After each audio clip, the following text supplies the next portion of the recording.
Good morning, જય સ્વામિનારાયણ વિદ્યાર્થી મિત્રો, કેમ છો? મજામાં? તો ઠીક, આપણી ચેપ્ટર નંબર 5નું આજે લગભગ અંતિમ ચરણ, વધારાના સ્વાધ્યાય ચાલુ કરી ચૂક્યા છીએ આપણે. ફરી એકવાર કહી દઉં કે આ ચેપ્ટરમાં 2 માર્કનો જ એક પ્રશ્ન પૂછાય છે, એટલે વધારાનું સ્વાધ્યાય માત્ર આપણે કોમ્પિટિટિવ એક્ઝામના સંદર્ભમાં કરવું, બોર્ડ એક્ઝામિનેશનમાં પૂછવાની કોઈ શક્યતા નથી. ઓકે, તો આપણે 5.17 સુધી જોયું, 5.18 જોઈએ કે એક લાંબો સીધો તાર પશ્ચિમથી દક્ષિણ તરફ 10 અંશથી અને પૂર્વથી ઉત્તર તરફ 10 અંશની દિશામાં 2.5 એમ્પિયર વિદ્યુત પ્રવાહનું વહન કરે છે. આ સ્થળે મેગ્નેટિક મિરિડિયન ભૌગોલિક મિરિડિયનથી 10 અંશ પશ્ચિમ તરફ છે. આ સ્થળે પૃથ્વીનું ચુંબકક્ષેત્ર 0.33 ગોસ છે અને ડીપ કોણ 0 છે. તટસ્થ બિંદુઓ દર્શાવતી રેખાનું સ્થાન શોધો. તારની જાડાઈ અવગણો. બિંદુઓએ વિદ્યુત પ્રવાહ ધારિત તાર વડે ઉદ્ભવતું ચુંબકીય ક્ષેત્ર પૃથ્વીના ચુંબકક્ષેત્રના સમક્ષિતિજ જેટલું જ અને વિરુદ્ધ દિશામાં છે. કાઉન્સમાંથી તમને તટસ્થ બિંદુની કન્ડિશન આપી કે ભાઈ તટસ્થ બિંદુ છે એ કોને કહેવાય કે તારનું ચુંબકક્ષેત્ર અને આપણું પરિણામી ચુંબકક્ષેત્ર, બરાબર, પૃથ્વીનું ચુંબકક્ષેત્ર વિરુદ્ધ દિશા સમાન મૂલ્યન થાય ત્યાં તટસ્થ બિંદુ હોય. તો આપણે જો પહેલાં આપેલી પરિસ્થિતિને જોઈએ તો 5.18 નંબર છે. ઓકે, બરાબર. એટલે પહેલાં જો આપણે ભૌગોલિક ઉત્તર દક્ષિણની વાત કરી નાખી, એટલે આ ઉત્તર, આ દક્ષિણ, આ પૂર્વ અને આ પશ્ચિમ. હવે જે તાર છે પશ્ચિમથી દક્ષિણ તરફ 10 અંશના કોણે, પૂર્વથી ઉત્તર તરફ 10 અંશના કોણે, ઇન શોર્ટ કે આ 10 અંશ, અને તારમાં પ્રવાહ પશ્ચિમથી પૂર્વ, બરાબર. રકમમાં તમને શું કીધું છે? પ્રવાહની દિશા શું આપી છે? પશ્ચિમ તરફ, બરાબર. એક લાંબો સીધો તાર પશ્ચિમથી દક્ષિણ તરફ 10, પૂર્વથી 10, અને તારમાં 2.5 એમ્પિયરનો વિદ્યુત પ્રવાહ વહન કરે છે. એટલે પ્રવાહનું મૂલ્ય અહીં બરાબર 2.5. હવે આનો મેગ્નેટિક મિરિડિયન છે એ પણ પશ્ચિમ, એટલે મેગ્નેટિક મિરિડિયન મતલબ ભૌગોલિક ઉત્તરથી મેગ્નેટિક ઉત્તર, એ પણ ઉત્તરથી પશ્ચિમ તરફ 10 અંશે જ છે. એટલે આ મેગ્નેટિક સાઉથ હોય, આ મેગ્નેટિક નોર્થ, એટલે ખરેખર પૃથ્વીનું ચુંબકક્ષેત્ર આ દિશામાં હશે ને સમક્ષિતિજ દિશા. તમે ડીપ એંગલ 0 જાય પેલો કોઈ પ્રશ્ન નથી, બરાબર. તો હવે જો પ્રવાહ અત્યારે આમ હોય તો વિદ્યાર્થી મિત્રો વિચાર કરો, આમ આવશે, અહીંયા કોઈ ઉપરનું બિંદુ લેશો, તારથી ઉપરનું કોઈ બિંદુ, તો તારની ઉપરના કોઈ વાય અંતર એવું બનશે, ઉપરના કોઈ પણ બિંદુએ તાર જો આમ છે તો સમજે પ્રવાહ દિશામાં ઉઠો, આંગળી આમ વીંટળાઈને આમ આવે, એટલે તારના ઉપરના બિંદુએ કોઈ વિચાર કરો એટલે આનું ચુંબકક્ષેત્ર હું અહીંથી દાખલ થાય, અહીંથી બહાર આવીને આમ આવતું હોય. એટલે તારથી ઉપરના કોઈ પણ અંતરે ચુંબકીય ક્ષેત્ર, પૃથ્વીનું ચુંબકક્ષેત્ર આમ હોય ને તારનું કેમ આવશે? આમ, મારી આંગળી દેખાય ને, અહીંથી આમ જાવ આમ આવશે, એટલે એસ તરફ ને ઓલું ક્યાં છે? એસથી એન તરફ. એટલે અહીંયા શું લખાય કે અહીં આકૃતિમાં દર્શાવ્યા પ્રમાણે તારના ઉપરના વિસ્તારમાં પૃથ્વીના ચુંબકીય ક્ષેત્રનો સમક્ષિતિજ ઘટક H અને તારનું ચુંબકીય ક્ષેત્ર, એને આપણે B1 કહી દઈએ, પરસ્પર વિરુદ્ધ દિશામાં મળે. ધારો કે તારથી ઉપર વાય અંતરે બંનેના મૂલ્યો સમાન છે, કારણ કે આપણે મૂલ્યોને સરખા, દિશા તો વિરુદ્ધ હોય પણ મૂલ્ય સમાન થવા જોઈએ. એનો મતલબ કે H બરાબર B1, પણ H એટલે ખરેખર ચુંબકક્ષેત્ર જે આપ્યું હોય આપણે રકમમાં B cos I એટલે આપણે ડીપ એંગલ માટે સિમ્બોલ આપી. સમક્ષિતિજ ઘટક કેમ મળે? B cos I કરવાથી. એની સામે આ B1, પણ B અહીં તમને આપ્યું છે કેટલા? મૂલ્ય તમને આપી દીધું 0.33 ગોસ, અને ડીપ કોણ તો 0 જ આપ્યું. આની જગ્યાએ હું લખીશ 0.33 cos 0, પણ 0.33 ગોસમાં છે, આપણે ટેસ્લામાં ફેરવી નાખી તો 10⁻⁴ ડીપ એંગલ 0. એની સામે તારનું શું હોય? μ0I/2 2πy। તો આપણે y ગોતો તો y બરાબર μ0, તો μ0ની કિંમત yને કરતા બનાવો, કિંમત મૂકતા જાઓ તો μ0 એટલે 4π10⁻⁷, પ્રવાહ 2.5 એમ્પિયર, અહીંયા 2π અને આ અહીંયા છેદમાં આવશે ને, yને કરતા આ છેદમાં આવશે તો આ cos 0 1 આ થઈ ગયું 0.33 × 10⁻⁻⁴, તો આ સાદું પડે 2, તો 2.5 × 2 એટલે 5, તો 5 ભાગ્યા 0.33 કરી અને આપણે સાદુરૂપ આપીએ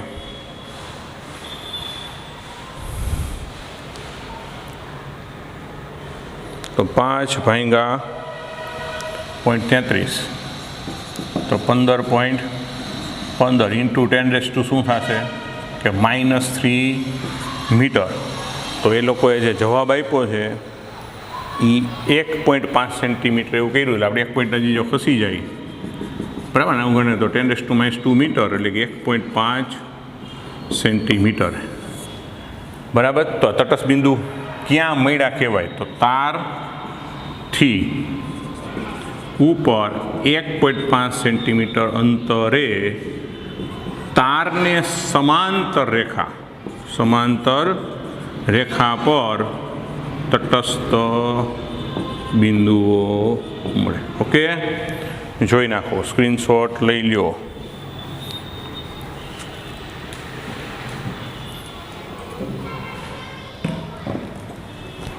રેડી?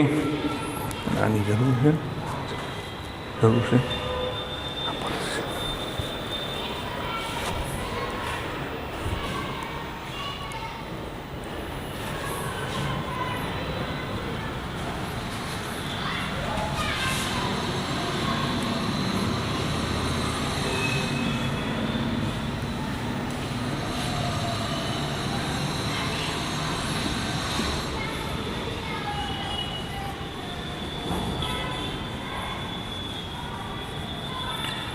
જો ત્યાર પછી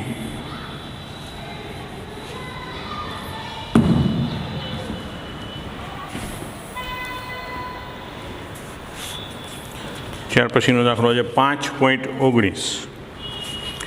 એક સ્થળે આવેલા ટેલિફોનના કેબલમાં 4 લાંબા સીધા અને સમક્ષિતિજ તાર જે દરેકમાંથી એક જ દિશામાં 1 એમ્પિયર વિદ્યુત પ્રવાહ પૂર્વથી પશ્ચિમ વહે છે, આ સ્થળે પૃથ્વીનું ચુંબકક્ષેત્ર 0.39 ગોસ 0.39 ગોસ છે અને ડીપ કોણ 35° છે।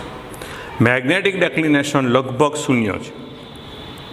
આ કેબલની નીચે 4 સેન્ટીમીટર અંતરે પરિણામી ચુંબકક્ષેત્રના મૂલ્યો કેટલા હશે? એટલે કેબલની નીચે 4 સેન્ટીમીટર અંતરે, તમને કેબલની નીચે જ પૂછ્યું છે બરાબર છે। તો સમજો કે મેગ્નેટિક ડેક્લિનેશન શૂન્યનો મતલબ એમ થાય વિદ્યાર્થી મિત્રો કે ભાઈ ભૌગોલિક ઉત્તર એ જ આપણો મેગ્નેટિક ઉત્તર, ભાઈ કે ફેરનિયર ડેક્લિનેશન ટૂંકમાં 0, ડીપ એંગલ તમને આપેલું છે। હવે આ પૂર્વ અને આ પશ્ચિમ, એટલે એનો મતલબ કે તારમાં પ્રવાહ આમ જાય, એટલે આ તારનું આમ ચુંબક ક્ષેત્ર વિચારું તો સમજો આમ થાય, આ પરિસ્થિતિ થાય, તારમાં આમ વીંટળાય ને। હવે સમજો અહીંયા ચુંબકક્ષેત્ર આ એસ હોય ને આ શું હોય એન, ટૂંકમાં ઉત્તર અને આ શું હોય દક્ષિણ, તો ચુંબકક્ષેત્ર હંમેશા ઉત્તરથી દક્ષિણ હોય। એટલે સમજો આ તારમાં તમે આમ વિચારો એટલે ઉત્તરથી દક્ષિણ, અહીંયા ચુંબકક્ષેત્ર આ દિશામાં ઉત્તરથી દક્ષિણ, અને ઓમે ઉત્તર આમ પાછળ ગણાય, અહીં આ જે છે ચુંબકક્ષેત્ર આનું શું ગણાય આમ ઉત્તરથી દક્ષિણ તરફ। એટલે તારથી 4 સેન્ટીમીટર ઉપર જો કીધું હોય ને તો શું થાય ખબર કે પૃથ્વીના ચુંબકક્ષેત્રનો સમક્ષિતિજ ઘટક H અને તારનું ચુંબકક્ષેત્ર બે એક દિશામાં થાય, પણ આપણને નીચેના બિંદુએ કીધું હોય ત્યાં શું હોય વિરુદ્ધ દિશામાં હોય, સમજાણું? આનું ચુંબકક્ષેત્ર આમ આવે ને ઓલું ચુંબકક્ષેત્ર ક્યાં ઉલટી દિશામાં, સમજાય? શું બેઝિકલી જો આમ 3 ડાયમેન્શન દોરું તો આમ પરિસ્થિતિ હોય, સમજાય વિદ્યાર્થી મિત્રો? આમ આ ઉત્તર, આ દક્ષિણ અને પ્રવાહ ક્યાં છે પૂર્વથી પશ્ચિમ, એટલે આનું ચુંબકક્ષેત્ર આમ હોય, આ વિચારો અહીંયા આમ સ્પર્શક બને ને, તો જે દિશામાં H એ જ દિશામાં આનું ચુંબકક્ષેત્ર, અને આમ ફરીને આવે એટલે અહીંયા આમ થાય ને H તો આ જ દિશામાં હોય, એટલે તારથી નીચે તરફ તમે વિચારો તો તારની નીચેની બાજુએ ખાસ યાદ રાખજો કે પૃથ્વીના ચુંબકક્ષેત્રનો સમક્ષિતિજ ઘટક અને તારને કારણે મળતું ચુંબકક્ષેત્ર પરસ્પર વિરુદ્ધ દિશામાં, પણ એની સામે શિરોલંબ ઘટક તો બે સંજોગોમાં નીચે જ હોય, અને આપણને ડીપ એંગલ આપ્યો છે એટલે પહેલાં આપણે એના બે ઘટક ગોતવા પડે. તો અહીં સમજો, અહીં પૃથ્વીના ચુંબકીય ક્ષેત્રનો સમક્ષિતિજ ઘટક,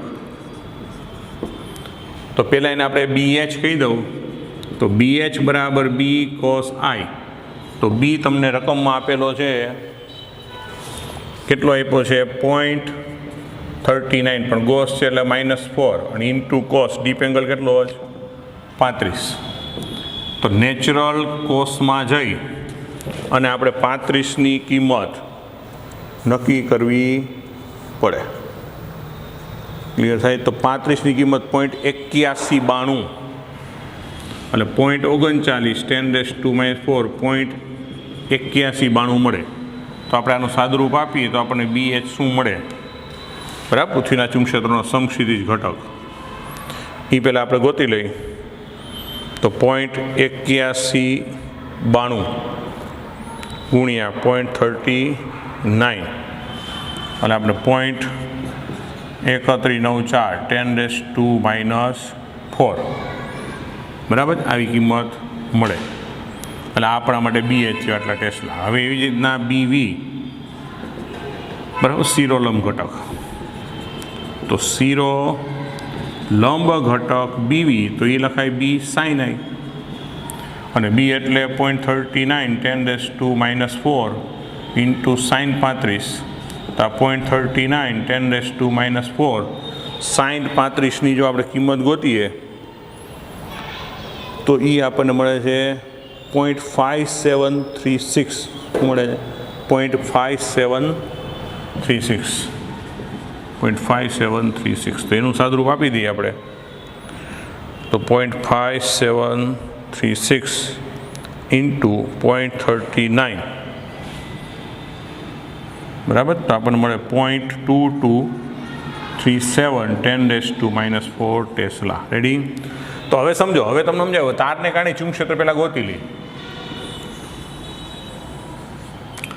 તો તારને લીધે બરાબર 4 સેન્ટીમીટર અંતરે ચુંબકીય ક્ષેત્ર. હવે સમજો અહીંયા કે તારને કારણે સૂત્ર હોય μ0I/2πy, પણ એ 4 તાર છે એટલે મેં 4 વડે ગુણ્યું. કારણ કે તમને રકમમાં ટેલિફોન લાઇનમાં 4 તાર છે ને ચારેયમાં એક જ દિશામાં પ્રવાહ આવે છે, એટલે 4 ગણી એની અસર થાય. તો આ 4 ઇન્ટુ આ 4π 10⁻⁷ પ્રવાહ તમને રકમમાં આપેલો છે એ કેટલો છે 1 એમ્પિયર. અને આ 2π અને અંતર તમને 4 સેન્ટીમીટર એટલે -2. રેડી? આવું તમને મળે. તો એને કારણે તમારું જે પરિણામી ચુંબકીય ક્ષેત્ર મળશે એને આપણે ગોતીએ. તો અહીં 2 કેન્સલ, 4 4 કેન્સલ, 2 ઇન્ટુ 1 એટલે 2 ઇન્ટુ 10⁻⁵ બરાબર, આટલા ટેસ્લા થાય. ક્લિયર થાય?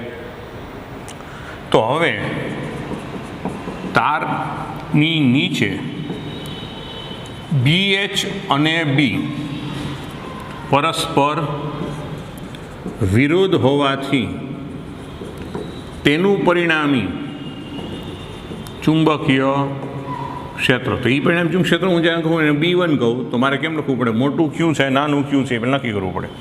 તો અહીં જો અહીંયા ખરેખર 0.4 છે ને આપણે 0.2 ઇન્ટુ 10⁻⁻⁴ ટેસ્લામાં લખીએ કે જેથી શું થાય કે આ મોટું છે, એ -4માં ટ્રાન્સફર કર્યું. આમાંથી આપણે આ બાદ કરીએ તો આપણે શું લખવું પડે કે BH - B મતલબ 0.3194 -0.2 બરાબર 10⁻⁴ કોમન, અથવા તો આખો જવાબ જ આપણે ગોસમાં જ રાખીએ તો વિદ્યાર્થી મિત્રો, જો કે એમ કે બધું ટેસ્લા હોય આપણે ટેસ્લામાં ગોઠવી પછી છેલ્લે એને જવાબ ગોસમાં આપ્યો છે કે ટેસ્લામાં બરાબર, તો ફાઇનલ જવાબ એનો ગોસમાં જ છે.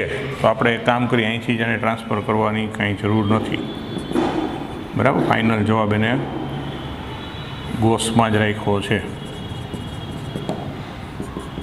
તો 0.8192 બરાબર, એટલે ટૂંકમાં ઇન્ટુ 10⁻⁴ કાઢી નાખો આ ગોસ.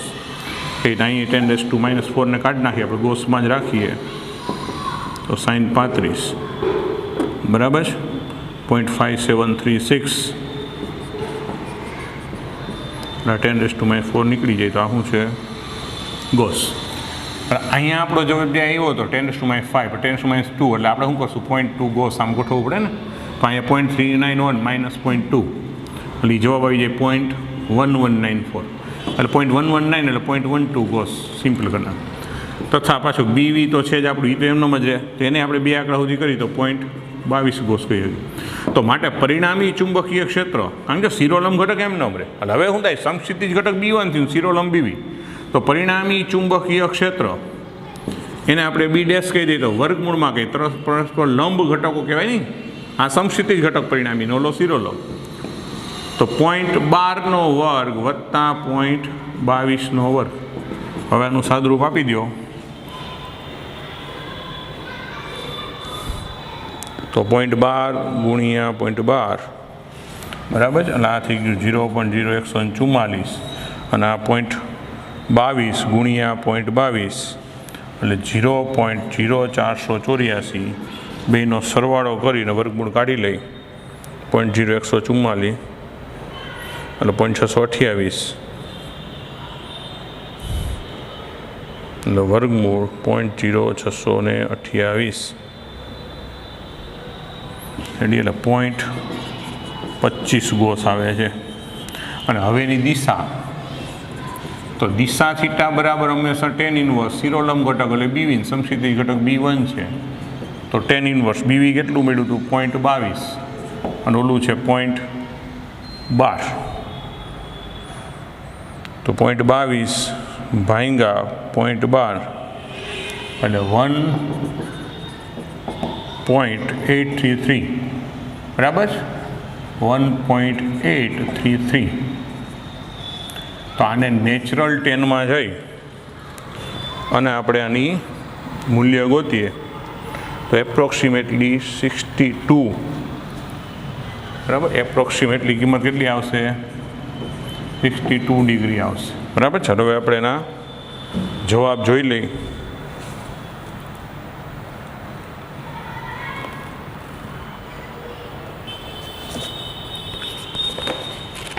તો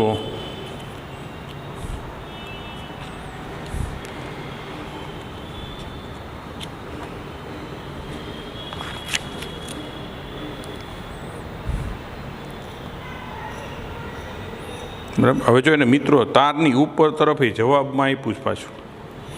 અહીંયા પણ આ કેબલની નીચે તરફ ખાલી પૂછ્યું છે, ઉપર તરફનું પૂછ્યું છે.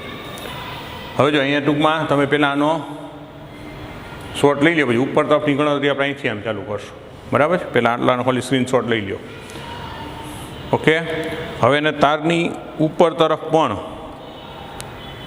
ગણતરી એટલે આપણે ટેક્સ્ટબુકમાં જવાબમાં આપેલું છે ઉપરની તરફની, રકમમાં એને ઉપર તરફ કંઈ કીધેલું નથી. તો હવે આપણે હું જો અહીંયા સુધીનું આ કોમન રહે, ખાસ સમજો બરાબર. હજી એકવાર કહી દઉં, સ્ક્રીનશોટ લઈ લેજો. ઉપર તરફની ગણતરી સમજાવું તો તારની ઉપર, હા તો ઉપર તરફનો વિચાર કરો તો શું થાય, BH અને H બે એક દિશા, B અને H બંને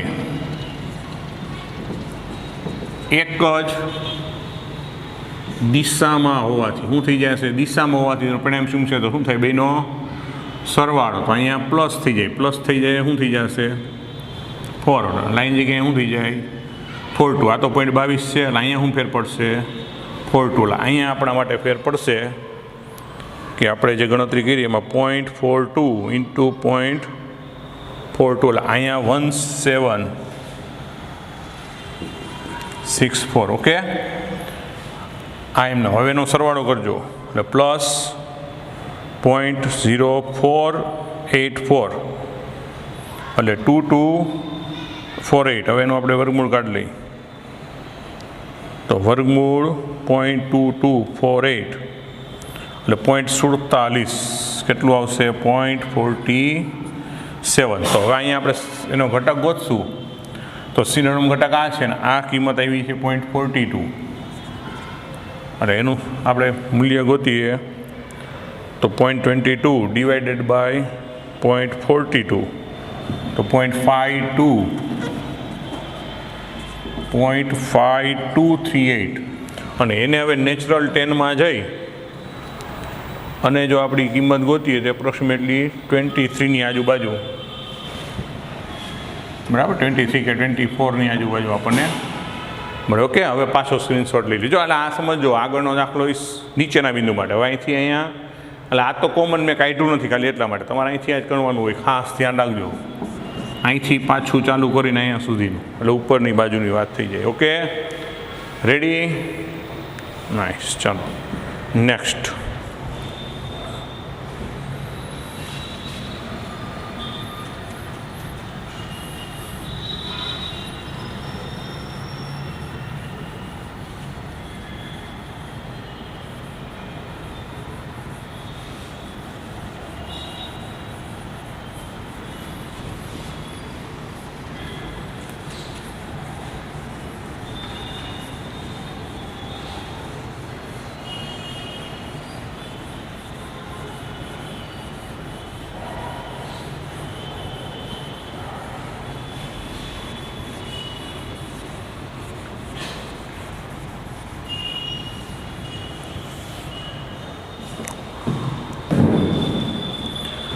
જો તો એના પછીનો દાખલો છે એ કહેવું છે સમક્ષિતિજ સમતલમાં મુક્ત રીતે ભ્રમણ કરી શકે 5.20 તેવી ચુંબકીય સોયના કંપાસને 30 આંટા અને 12 સેન્ટીમીટર ત્રિજ્યા ધરાવતા વર્તુળાકાર લૂપની મધ્યમાં મૂકેલ છે. આ ગૂંચળું શિરોલંબ સમતલમાં મેગ્નેટિક મેરિડિયન સાથે 45 કોણ બનાવતી દિશામાં રાખેલું. જ્યારે ગૂંચળામાંથી પસાર થતો વિદ્યુત પ્રવાહ 0.35 એમ્પિયર હોય ત્યારે સોય પશ્ચિમથી પૂર્વ તરફ રહે છે. આ સ્થળે પૃથ્વીના ચુંબકક્ષેત્રનો સમક્ષિતિજ ઘટક શોધો. ગૂંચળામાં વહેતો પ્રવાહ ઉલટાવવામાં આવે અને ગૂંચળાને શિરોલંબ અક્ષની સાપેક્ષે ઉપરથી વિષમ ઘડી દિશામાં 30-90 કોણે ઘુમાવવામાં આવે. ચુંબકીય સોયની દિશા શોધો. આ સ્થળે મેગ્નેટિક ડેક્લિનેશન શૂન્ય, મતલબ ડેક્લિનેશન શૂન્ય હમણાં કીધું એમ, જ્યાં ભૌગોલિક ઉત્તર ત્યાં જ તમારો મેગ્નેટિક ઉત્તર મળે છે. ઓકે, એટલે ડેક્લિનેશન શૂન્યનો મતલબ થાય. રેડી? તો આપણે હવે એ ગણતરી કરવાની છે.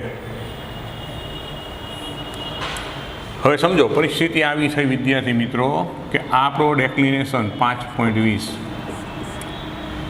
ડેક્લિનેશન શૂન્ય છે એટલે ભૌગોલિક કે મેગ્નેટિક ઉત્તર બધું સમાન એમ. તો આ પૂર્વ, આ પશ્ચિમ, આ ઉત્તર અને આ દક્ષિણ.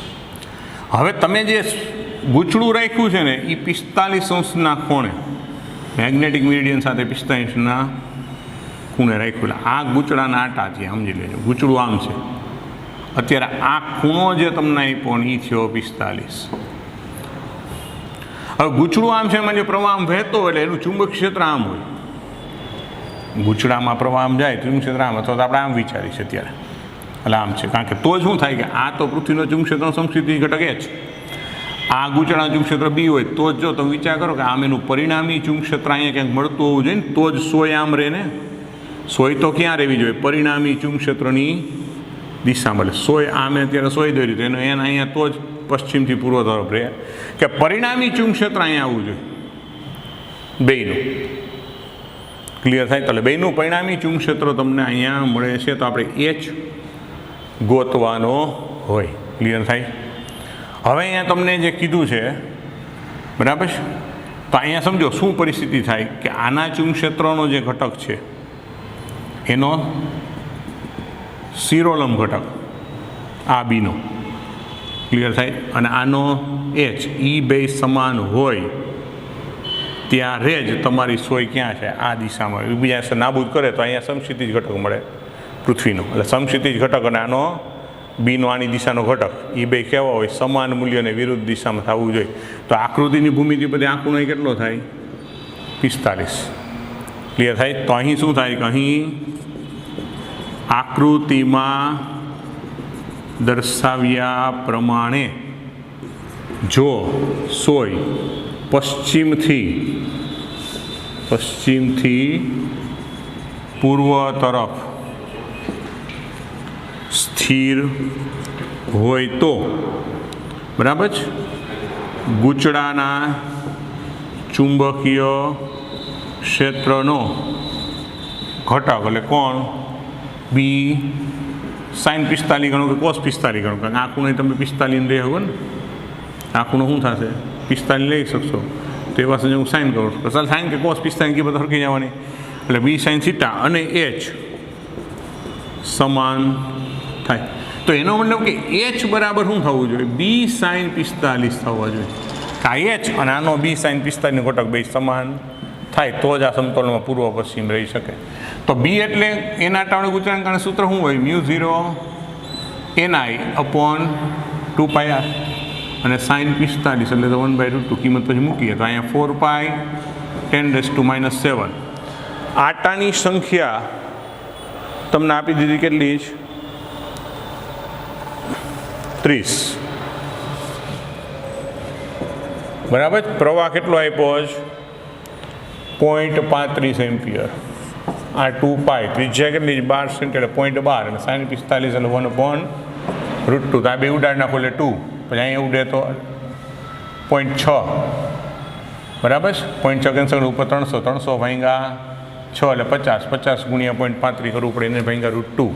એટલે પહેલાં આપણે એક કામ કરીએ 2 તો આ થઈ ગયું 60, આ 0.35 લખીએ આપણે 0.12 √2 એટલે 1.414 ઇન્ટુ 10⁻⁷.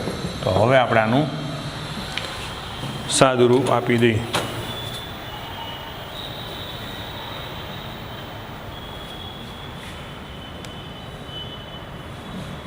રેડી, એટલે 60 ગુણ્યા 0.35 ભાંગા 0.12 ભાંગા 1.414 એટલે 123.76 ગુણ્યા 10⁻⁷. તો 0.12 બરાબર ઇન્ટુ 10⁻⁴ ટેસ્લા. એનો મતલબ 0.12 ગોસમાં લખીએ તો આટલું આવે છે. હવે એ લોકોએ જવાબ શું આપ્યો છે, સોરી આમાં 2πr ની વિદ્યાર્થી મિત્ર સૂત્રમાં જ આપણે μ0 ni 2r અહીંયા આપણે ગણતરીમાં છોટું સૂત્ર આપણે તાર જેવું લખાઈ ગયું એટલે μ0 ni અપોન 2r બરાબર. એટલે અહીંયા ઓનલી 2 એ પ્રમાણે અહીંયા આપણે કિંમતને મૂકવી પડશે. તો 2 અહીં કેન્સલ કરશો 4 એ ખાલી એટલે 2 થશે. એટલે શું થશે 60 ગુણ્યા 0.35 ને પાઈની કિંમત એટલે 3.14 છેદમાં આ બે તો કેન્સલ થઈ ગયું એટલે 0.12 ઇન્ટુ 1.414 ઇન્ટુ 10⁻⁷. તો હવે આપણે આનું સાદું રૂપ આપવું પડશે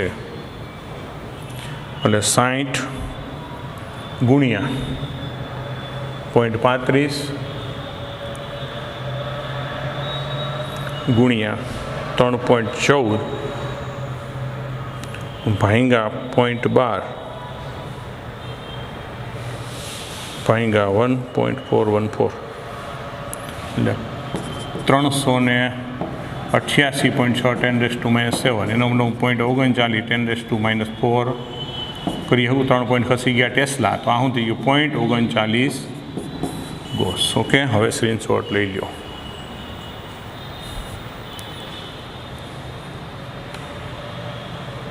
રેડી, ઓકે.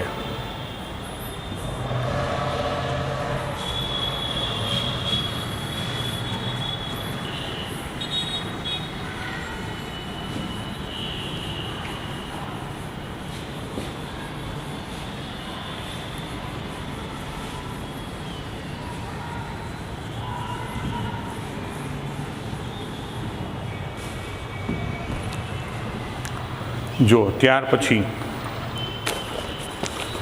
5.1 એક મેગ્નેટિક ડાયપોલ બે ચુંબક્ષેત્રની અસર હેઠળ રહેલો છે. આ ક્ષેત્રોની રેખાઓ વચ્ચેનો કોણ 60° છે અને તેમાંથી એક ક્ષેત્રનું મૂલ્ય 1.2 10⁻² ટેસ્લા છે. જો ડાયપોલ આ ક્ષેત્ર સાથે 15° કોણ બનાવતી દિશામાં સ્થિર સંતુલન અનુભવે અસંતુલનમાં આવે તો બીજા ક્ષેત્રનું મૂલ્ય કેટલું હશે? અત્યારે અહીંયા 15 અંશનો કોણ બનાવી કહી દીધું. હવે જો ડાયપોલ અહીંયા અત્યારે સંતુલનમાં, એનો મતલબ કે આને લીધે નાખતો, આની બે વચ્ચેનો ખૂણો સોર્યો 60 છે. આ ખૂણો તો કુલ કેટલો છે? 60. એટલે આ જે ખૂણો હશે આટલો, એ શું આવશે? 45, કારણ કે આ 15 છે. તો એનો મતલબ શું થાય કે અહીં ડાયપોલ અહીંયા સંતુલન સ્થિતિમાં હોય તો બંને દ્વારા લાગતા ટોર્ક કેવા હોય? સમાન હોય. તો અહીં આકૃતિમાં દર્શાવ્યા પ્રમાણે જો ડાયપોલ સંતુલનમાં હોય તો બંને ક્ષેત્રને લીધે મળતા ટોર્ક સમાન મળે. એનો મતલબ એવો છે કે ડાયપોલ, બરાબર, તો અહીં ડાયપોલ મોમેન્ટ એમ લેતા, તો આપણે આને પહેલું ચુંબકક્ષેત્ર કીધું, આને બીજું કીધું, આના માટે આમ લખીએ કે MB1 sin 15, કારણ કે એનું sin θ એટલે 15, એની સાથે 15નો ખૂણો હોય, બરાબર MB2 sin 45, કારણ કે એની સાથે 45. તો આપણે B2 ગોતો એટલે MM કેન્સલ. તો B2 બરાબર શું થાય? B1 sin 15 છેદમાં sin 45. તો B1 તો રકમમાં આપ્યું છે કેટલું? તમને B1નું મૂલ્ય આપ્યું છે, બરાબર છે મિત્રો, 5.21 છે. તો B1નું મૂલ્ય તમને આપ્યું છે 1.2 10⁻² અને sin 15ની કિંમત આપણે ગોતીને sin 45 એટલે 1/√2. નેચરલ સાઇનમાં જઈ અને 15ની કિંમત ગોતો એટલે 0.2588. અને આ છેદનો છેદ એટલે 1.414 થઈ જાય. તો 1.2 × 1.414 × 0.2588 × 10⁻². તો હવે આપણે આનો સાદુરૂપ આપી દઈએ. તો 1.2 × 1.414 × 0.2588 એટલે 0.439 × 10⁻². હવે જોઈએ એને જવાબ શું રાખ્યો છે? 4.4 10⁻³ તો એક પોઈન્ટ ખસી જાવ આમ, તો 3 9 ને 4 કરી નાખો અને -3 કેટલા? ઓકે, જોઈ નાખો, સ્ક્રીનશોટ લઈ લ્યો. રેડી?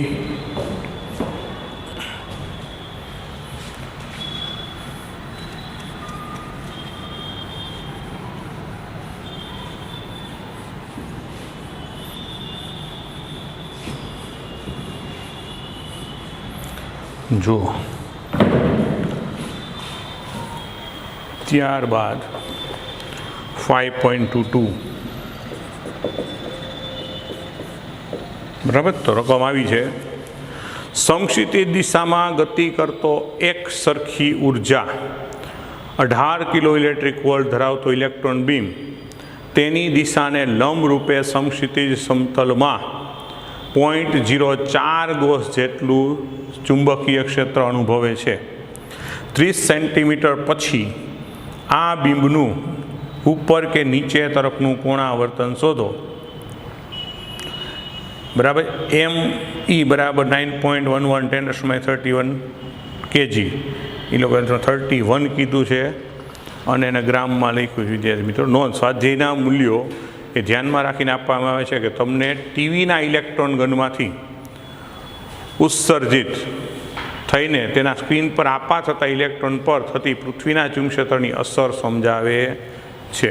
હવે જો અહીં ME જે આપેલું છે વિદ્યાર્થી મિત્રો, એ આ લોકોએ ગ્રામ એવું લખ્યું, પણ ખરેખર કિલોગ્રામ સમજજો. શું સમજજો?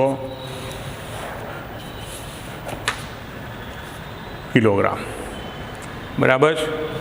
તો અહીંયા સમજો આવી પરિસ્થિતિનું નિર્માણ આપણે કરી શકીએ કે અહીંયા ગતિમાં ચુંબકક્ષેત્ર લંબ હોવાને કારણે સ્વાભાવિક છે કે અહીં પહેલાં આપણે ઉર્જા જે આપી છે, તો અહીં જે આંખ્યું નહીં તો અહીં ઇલેક્ટ્રોનની ઉર્જા E બરાબર, તો આપણને રકમમાં આપી છે E એટલે ખરેખર સમજો 1/2 mv², અને E આપણને આપ્યું છે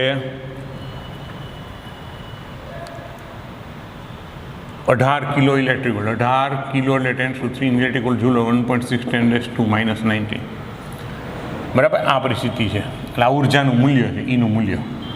ક્લિયર થઈ? હવે આને આપણે સાદુરૂપ આપવાની જરૂર કાંઈ અત્યારે તો છે નહીં, આપણે નહીં આપી. હવે ઇલેક્ટ્રોન ચુંબકીય ક્ષેત્રને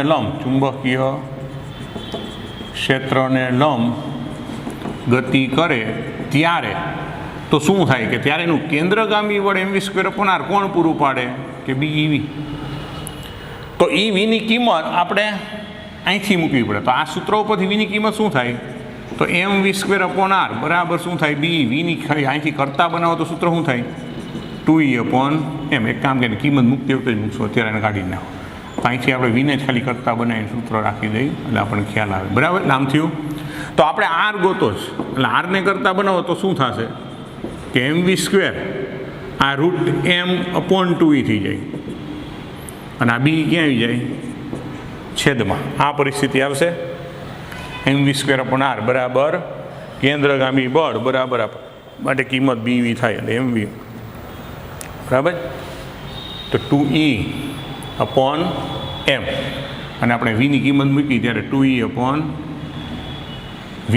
તો વીને કરતા બનાવો તો 2E/m બરાબર. તો અહીંયા આપણે BeV એટલે VVની કિંમત બે બાજુ મૂકીએ તો વી કેન્સલ કરીને સાદુરૂપ આપણને વી કેન્સલ.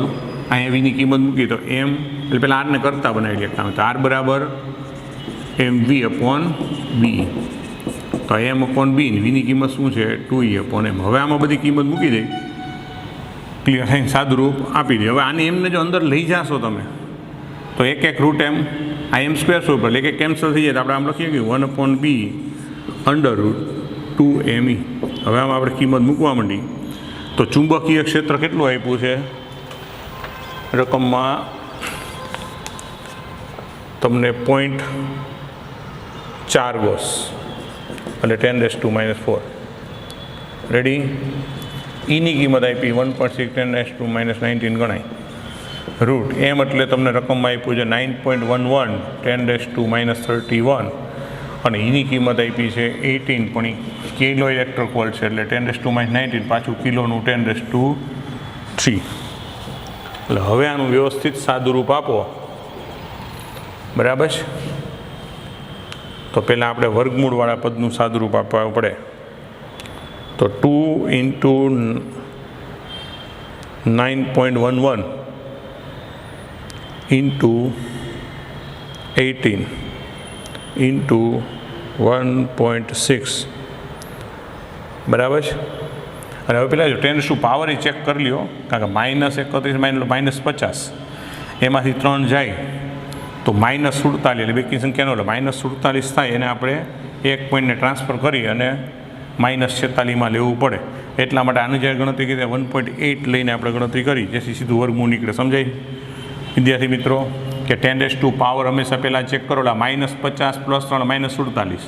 તો -47નું વર્ગમૂળ ન લે બેકી સંખ્યા ફેરવા માટે -47ની જગ્યાએ હું અહીંયા 1.8 ગણતરી કરીશ જ્યારે લઈ ત્યારે ગણતરી કરી અને 1.8 લઈશ તો -46 થઈ જાય તો એનું વર્ગમૂળ -23 લખી શકાય. એટલે હું ગણતરી કરતી વખતે એને 1.8 લઈને ગણતરી કરી લઉં તો 2 × 9.11 × 1.8 × 1.6 એટલે મળ્યું 52.47. તો હવે એનું આપણે વર્ગમૂળી કાઢી નાખી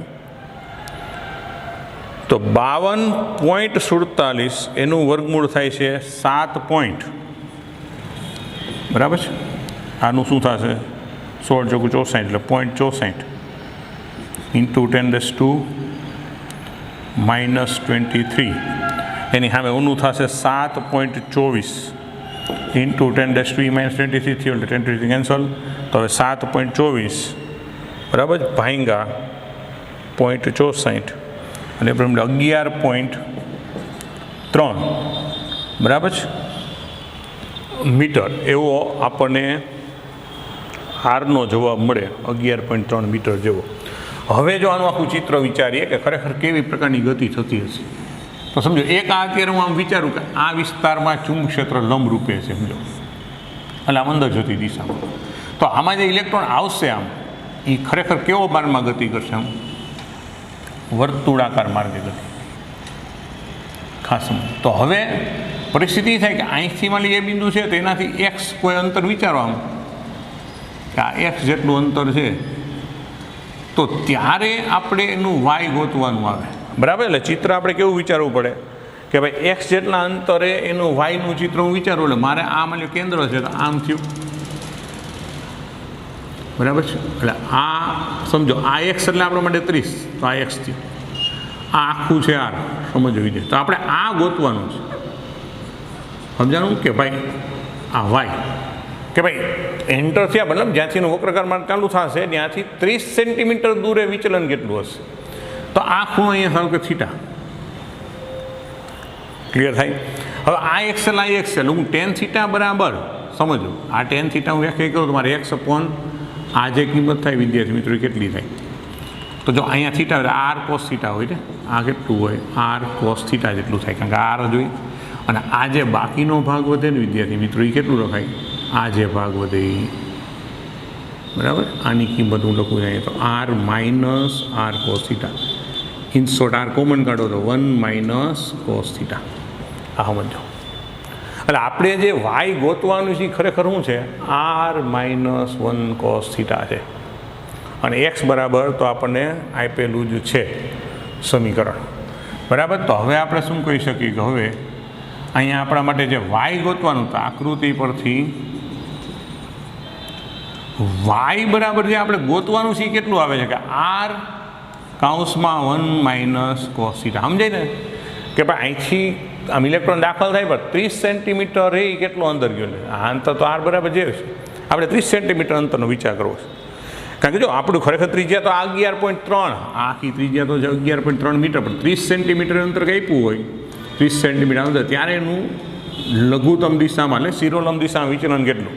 તો આકૃતિ બધી વાય આ મળે, ક્લિયર થાય. પણ હવે આપણે એમ થીટા જાણતા નથી, એને આખું સાઇનના સ્વરૂપમાં લઈ જવું પડે. બીજું આકૃતિ પર સાઇન થીટા એટલે શું થાય, સામેની બાજુ છેદમાં કર્ણ, બરાબર. તો આખા સ્વરૂપ પહેલાં સાઇનમાં લઈ જાય, પછી સાઇનની કિંમત લખીએ તો અહીંયા 1 માઇનસ, અહીંયા શું લખવું પડે 1 માઇનસ સાઇન સ્ક્વેર થીટા. આમ થાય 1 માઇનસ સાઇન સ્ક્વેર થીટા, એટલે એનું વર્ગમૂળ, સોરી, એટલે અહીંયા વર્ગમૂળમાં 1 માઇનસ. હવે દ્વિપદી પ્રમેય અનુસાર જો તમે એનું વિસ્તરણ કરો ને, આ ખરેખર 1 માઇનસ સાઇન સ્ક્વેર થીટાનો વર્ગમૂળ ગણાય. તો નિયમ શું હોય, ગવલ પદ પછી આગળ જે ઘાત હોય પછી જે કાંઈ પદ છે ને પછી વધારાના ઘાતવાળા પદને આપણે અવગણી નાખી, લાંબ પદ આવે. જો શું કર્યું, આની રેસ્ટ 1/2 ઘાત ગણાય, એટલે પહેલું પદ એમનો એનો વર્ગ માઇનસ જે કે નિશાની ઉપર જે ઘાત તો 1/2 ગણાય. પછીનું પદ આવું આપણે આગળ દ્વિપદી પ્રમેય માટે ઉપયોગ કર્યો, વત્તા અંતિમ પદનો વર્ગ, પણ એને આપણે ધ્યાનમાં લેતા નથી. હવે આને સાદુરૂપ તમે આપો તો 1 માઇનસ આ 1 માઇનસ 1 પછી minus minus plus 1/2 sine square theta આવું થાય. તો એનો મતલબ આ બે તો કેન્સલ, તો આપણી પાસે ટૂંકમાં r/2 સાઇન સ્ક્વેર થીટા આવે. હવે આકૃતિ પરથી સાઇન થીટા તમે વ્યાખ્યાયિત કરો તો સામેની બાજુ છેદમાં કર્ણ એટલે x અપોન r છે. તો એ કિંમત મને મૂકી દેવી પડે. તો y બરાબર r/2 એમ ન હમણાં અહીંયા વર્ગ એટલે x square upon r square, તો ટૂંકમાં x સ્ક્વેર અપોન 2r. તો હવે કિંમત મૂકો, x એટલે 30 સેન્ટીમીટર આપ્યું, મતલબ 0.30 વર્ગ, 2 આ આપ્યું છે 11.3 આપણે મળ્યું છે, આપ્યું છે એટલે આપણે મેળવી લીધું છે. હવે આનું સાદુરૂપ આપો એટલે આપણો ફાઇનલ જવાબ આવે કે આટલું વિચલન થયું હોય. તો 0.3 × 0.3 ડિવાઇડેડ બાય 2 ડિવાઇડેડ બાય 11.3 એટલે જવાબ આવે 0.00398 આટલા મીટર થયું. તો હું જો 0.4 કરી નાખું તો 10⁻² મીટર, એનો મતલબ 0.4 સેન્ટીમીટર, બરાબર. હવે એને જવાબ શું આપ્યો છે તો 0.4 એટલે 4 મિલીમીટર આપ્યો, બરાબર. 0.4 સેન્ટીમીટર એટલે તો આપણે અહીંથી જ કરી નાખાય કે 4 × 10⁻³ મીટર મતલબ 4 મિલીમીટર. ઓકે, જો બહુ સારો દાખલો છે, વ્યવસ્થિત જોઈ લો, સ્ક્રીનશોટ લઈ લો. ન સમજાય તો બીજી વાર રિવાઇન્ડ કરીને પણ જોવાનું, એટલે સમજાઈ જશે. Okay, ready?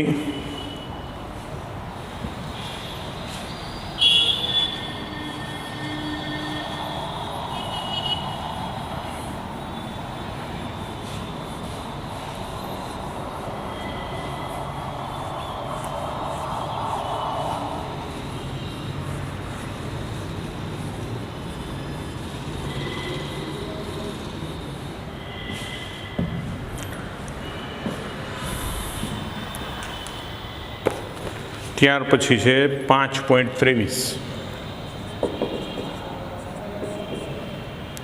પેરામેગ્નેટિક મીઠા એટલે સોલ્ટનો એક ટુકડો 2 × 10⁻24 પરમાણિક ડાયપોલ ધરાવે છે. એટલે ડાયપોલની સંખ્યા આપી દીધી છે, એને કેપિટલ N કહી દઈ તો 2.0 10⁻24, જે દરેકની ડાયપોલ મોમેન્ટ એટલે એમ 1.5 10⁻23 જૂલ પ્રતિ ટેસ્લા છે.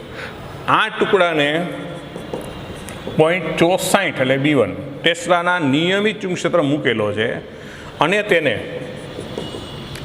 4.2 કેલ્વિન સુધી ઠંડો પાડવામાં આવે. તેમાં 15% જેટલું મેગ્નેટાઇઝેશન મળે એને આપણે M1 કહી દઈએ. કેટલું? 15% ઓફ સેચ્યુરેશન એટલે મેક્ઝિમમ, એટલે મહત્તમનું 15% મળે છે એવું શરત આપી. તો જ્યારે ચુંબકીય ક્ષેત્ર બરાબર 0.98 ટેસ્લા બીજું ચુંબકક્ષેત્ર આપ્યું ને તાપમાન કેટલું આપ્યું? 2.8 કેલ્વિન. જેટલા ચુંબકક્ષેત્ર માટે આની ડાયપોલ મોમેન્ટ કેટલી હશે એટલે મેગ્નેટાઇઝેશન બરાબર, કુલ ડાયપોલ મોમેન્ટ M2 કેટલું હશે આમ આપણે ગોતવાનું. જો અહીં મહત્તમ મેગ્નેટાઇઝેશન એ જો આપણે M મેક્સિમમ ગણીએ તો શું હોય ભાઈ કે આ કુલ ડાયપોલ મોમેન્ટની સંખ્યા, ટૂંકમાં પરમાણુની ડાયપોલની સંખ્યા અને ગુણાકારમાં ડાયપોલ મોમેન્ટની સંખ્યા કેટલી આપી? 2.0 10⁻24 અને આ છે 1.5 10⁻23, એટલે આનો ગુણાકાર કરો તો 3 અને આ થાય 10, તેનો મતલબ 30 એમ્પિયર મીટર સ્ક્વેર. પરંતુ T1 તાપમાને મેગ્નેટાઇઝેશન 15% છે. આપણે શરત શું આપી છે કે T1 તાપમાને મેગ્નેટાઇઝેશન શું છે? 15% છે. એટલે એને આપણે હવે M1 કહી દઈએ. અત્યારે આપણે જે M1 કીધું છે એ M1 આપણને કેમ મળશે કે M1 તો બરાબર મેક્ઝિમમ મેગ્નેટાઇઝેશનના 15% એટલે 15 ભાગ્યા 100 એટલે 30 ગુણ્યા 15 ભાગ્યા 100 એટલે 15 તેરી 20 450 ભાગ્યા 100 એટલે 4.5 બરાબર એમ્પિયર મીટર સ્ક્વેર. તો હવે ક્યુરી નિયમ મુજબ, ક્યુરીના નિયમ મુજબ તો આપણે M ચલે છે શું હોય? B/T. તો માટે તમે જ્યારે M1 માટે લખો તો શું લખાય? B1/T1. અને તે જ રીતે M2 બીજી પરિસ્થિતિ માટે લખવું હોય M2 તો ચલે છે B2/T2. તો માટે આપણે ગુણોત્તર લઈ લઈએ. હું M2 આપણે ગોતવા લઈએ, M2/M1 લઉં તો આના છેદમાં મતલબ B2/T2 આવે, પણ ઓલું ઊંધું થઈ જાય ને T1/B1. તો આપણે એમાંથી M2 ગોતવું એટલે M1 ને ઓલી બાજુ લઈ જાય M1 B2/B1 T1/T2. તો આમ બધી કિંમત મૂકો તો આ તમને મળ્યું 4.5, B2 આપ્યું 0.98, B1 છે 0.64, T1 છે 4.2 અને T2 છે 2.8. તો હવે આનું આપણે સાદુરૂપ આપ્યું આપણે M2નો જવાબ મળી જાય. તો એ કિંમત આપણને મળશે 4.5 ગુણ્યા 0.98 ગુણ્યા 4.2 ભાગ્યા 0.64 ભાગ્યા 2.8 એટલે જવાબ આવશે 10.33 આવે છે. જોઈ લઈએ જવાબ કેટલો મળે છે ભાઈ? 0.98.84. B1 આપણે કેટલું આપ્યું છે મિત્રો? રકમમાં B1 0.64 જ છે ને, બરાબર છે. તો આપણો જવાબ આવતો હતો 10.33. હવે એના જવાબ આપણે મેળ કરી લઈ.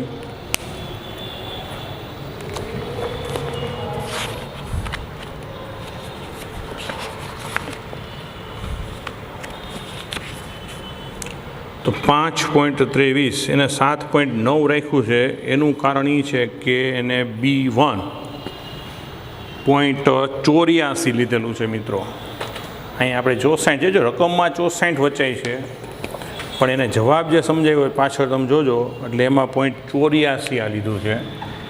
અને અહીંયા જો 0.84 આપણે કરીએ તો અહીંયા 7.9 બરાબર છે એમ્પિયર મીટર અથવા જૂલ પ્રતિ ટેસ્લા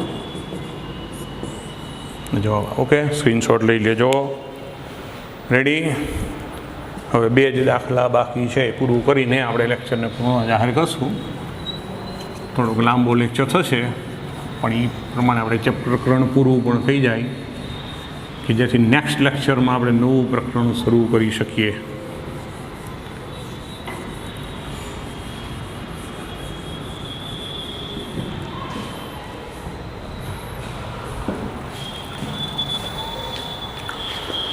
તો 5.24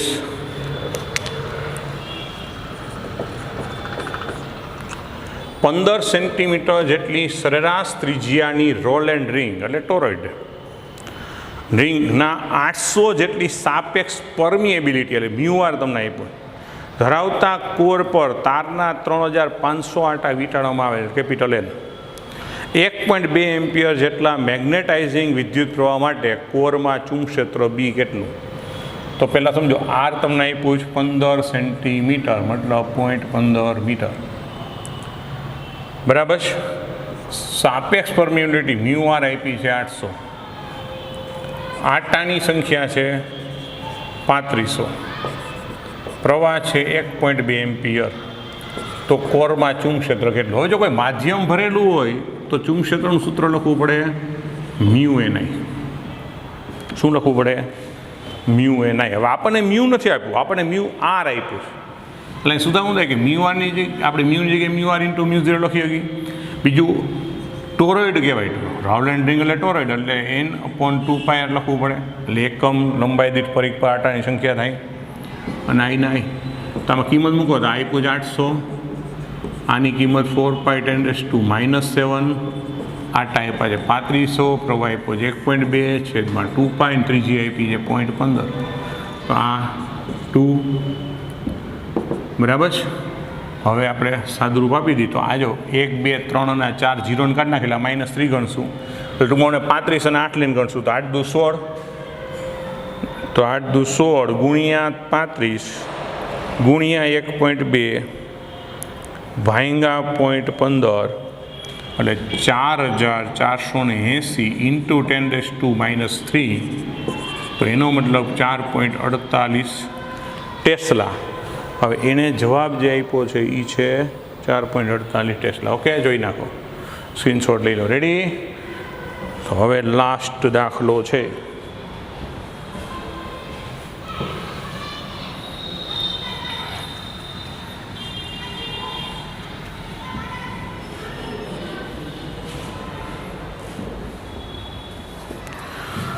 તો જો એક ઇલેક્ટ્રોનના સ્પિન કોણીય વેગમાન s અને કક્ષીય કોણીય વેગમાન l સાથે સંકળાયેલ મેગ્નેટિક મોમેન્ટ સદિશો અનુક્રમે મ્યુ એસ અને મ્યુ એલ ક્વોન્ટમ સિદ્ધાંત આધારિત અનુમાન કરાય છે. એટલે કક્ષીય મેગ્નેટિક મોમેન્ટ અને સ્પિન મેગ્નેટિક મોમેન્ટ એ ક્વોન્ટમ મિકેનિક્સના આધારે તમને બે નીચે સમીકરણ આપેલા છે અને પ્રાયોગિક રીતે ઊંચી ચોકસાઈથી ચકાસેલ પણ છે, જેમના સૂત્ર આ મુજબ મળે છે. એટલે તમને અહીં બરાબર સ્પિન મેગ્નેટિક મોમેન્ટ એટલે મ્યુ એસ એનો જવાબ આપ્યો -E/m ઇન્ટુ એસ. ત્યાં સ્પિન ક્વોન્ટમ નંબર એસને કહેવાય. અને કક્ષીય મેગ્નેટિક મોમેન્ટ એને મ્યુ એલ એ -E/2m ઇન્ટુ એલ એટલે કક્ષીય બરાબર. ઓકે, એટલે સ્પિન કોણીય વેગમાન અને કક્ષીય કોણીય વેગમાન અને કક્ષીય કોણીય વેગમાન આમ છે આ સૂત્ર મુજબ. તો આ બેમાંથી કયું પરિણામ પ્રચલિત ભૌતિક શાસ્ત્ર મુજબ ધારેલ પરિણામ મળતું આવશે? પ્રચલિત યંત્રશાસ્ત્રનું પરિણામ સાબિત કરો. તો આમાંથી કયું પરિણામ પ્રચલિત યંત્રશાસ્ત્ર મેચ આવશે? તો આ બીજું મળશે બરાબર. તો અહીં મ્યુ એલ એ પ્રચલિત યંત્રશાસ્ત્ર સાથે બરાબર સુમેળ ધરાવે છે એટલે મળે છે. હવે આપણે કઈ રીતના ગણી શકીએ? તો અહીં mu is equal to IA બરાબર. Magnetic moment mu is equal to શું લખાય? IA બરાબર છે. એટલે આને સ્પિન મેગ્નેટિક મોમેન્ટ જ લખે મિત્રો આવે, એ લોકોએ શબ્દ ભલે જે વાપરો. તો મ્યુ એલની કિંમત થાય આઈ એલ ઇલેક્ટ્રોન એક ભ્રમણ માટે કરો તો E/T, અને 8 છેદનું ક્ષેત્ર પછી આ ચુંબકીય ચાક માત્ર આઈ બીજું કાંઈ નથી. તો આઈ એટલે E/T, એ એટલે πr², મ્યુ એલની કિંમત આમ મળે સમીકરણ 1. અને હવે કોણીય વેગમાન એલ એટલે શું લખાય mvr. તમે ઇલેક્ટ્રોન એક ભ્રમણ કરતો હોય તો ત્યારેનો વેગ કેમ લખાય 2π એક ભ્રમણ, એના માટે લાગતો સમય t ઇન્ટુ r. તો આ શું થઈ જાય m ઇન્ટુ 2πr²/t. આ કોણીય વેગમાન સમીકરણ 2. તો હવે સમીકરણ 1/2 કરી, સમીકરણ 1/2 તો શું આવશે મ્યુ એલ અપોન એલ. હું આને ભાંગા કરું ત્યારે શું થાય πr² કેન્સલ, tt કેન્સલ, તો ના છેદમાં એ 2m જ વધે કે નહીં. તો મ્યુ એલ બરાબર E/2m ઇન્ટુ એલ. હવે મ્યુ એલ અને એલ ઇલેક્ટ્રોન માટે પરસ્પર વિરુદ્ધ હોય છે, કારણ કે ઇલેક્ટ્રોનનો વીજભાર ઋણ હોય. એટલે મારે સદિશ સ્વરૂપ હું જો લખું તો એ માઇનસ લખવું પડે, કે જે સાબિત છે. બરાબર છે. એટલે કે મ્યુ એસ એ પ્રચલિત યંત્રશાસ્ત્રથી મળતું નથી. એના માટે ક્વોન્ટમ, ખોટું એમ નહીં, પણ આ પ્રચલિત યંત્રશાસ્ત્ર ક્લાસિકલ મેચ આવતું નથી. આના માટે ક્વોન્ટમ મિકેનિક્સ ફરજિયાત જોઈ. આ સૂત્ર આપણે પ્રચલિત એટલે કે ક્લાસિકલ મિકેનિક્સથી મળી શકે છે. ઓકે, તો આજનો લેક્ચર અહીંયા પૂરો. જય સ્વામિનારાયણ.